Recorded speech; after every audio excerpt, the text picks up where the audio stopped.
দল তারা রাজভবনে গিয়েছেন, রাজ্যপালের সঙ্গে কথা বলেছেন। কোন কোন বিষয় সেখানে উঠে এসেছে? আবির প্রতিনিধি আমার সঙ্গে রয়েছেন, আবিরের সঙ্গে একবার কথা বলবো। আবির, কোন কোন বিষয় নিয়ে কথা বলার জন্য আজ রাজভবনে তৃণমূলের প্রতিনিধি দল?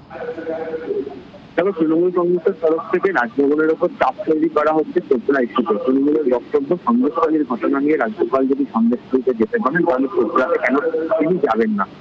তাদের যেটা অভিযোগ সেটা হচ্ছে যে চোপড়াতে যে 4 শিশু মৃত্যু ঘটনা ঘটেছে তার জন্য বিএসএফ দায়ী এবং কেন্দ্রীয় স্বরাষ্ট্রমন্ত্রক এই বিষয়ে কেন ব্যবস্থা গ্রহণ করছে না সেই বিষয়ে রাজ্য ভবনের মাধ্যমে দিল্লির কাছে বার্তা পাঠাচ্ছে তৃণমূল কংগ্রেস। ইতিমধ্যে তিনি কেন বিএসএফের তরফ থেকে বিবৃতি দিয়ে গোটা ঘটনার কথা অস্বীকার করা হলো। তৃণমূল মনে করছে যে ঘটনার মতো ঘটনার ক্ষেত্রে রাজ্যভবনের আরো নির্দিষ্ট শাস্তি হওয়া উচিত। সেই বক্তব্য জানানোর জন্য রাজ্যে গিয়েছেন। পাশাপাশি সন্দেশখালীর ঘটনা এবং এক বিজেপি বিধায়কের একটি ফোন কলকে হাতিয়ার করে অভিযোগ আছে রাজ্যপালের জানাচ্ছেন তৃণমূল কংগ্রেসের প্রতিনিধি দলের সদস্যরা।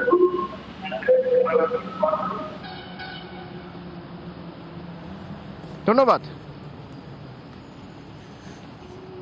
প্রায় বিএসএফ এর জন্য 4 শিশুর মৃত্যু হয়েছে, একটা বেআইনি কাজ চলছিল, তার কোনো অনুমতি ছিল না।